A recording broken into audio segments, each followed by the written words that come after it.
traveled way down east this year to see our parents' place and meet our gramps and grandma who's never seen our face.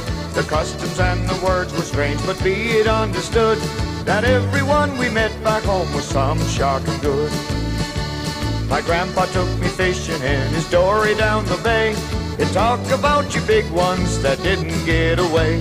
We brought them in and cleaned them up for winter like you would. And what we ate for supper tasted some shocking good. Some shocking good, old Tom, some shocking good.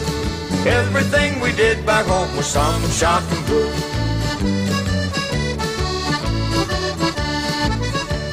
My grandma learned me how to cook the scapa for the boys, with figgy duff and riblets, peas pudding and doughboys.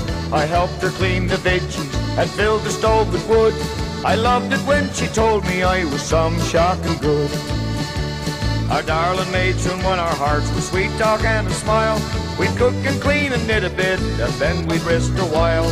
We tried not to spoil her, but teach her as I should. Respect for God and everything is some shocking good. Some shocking good, my ducky, some shocking good.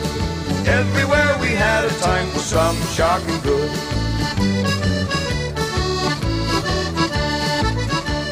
Our holidays are over now, we're heading up along. We're very sad to leave here, we'll be back before long. A grand old place to visit, we'd stay here if we could. It's nice to live where everything is some shocking good.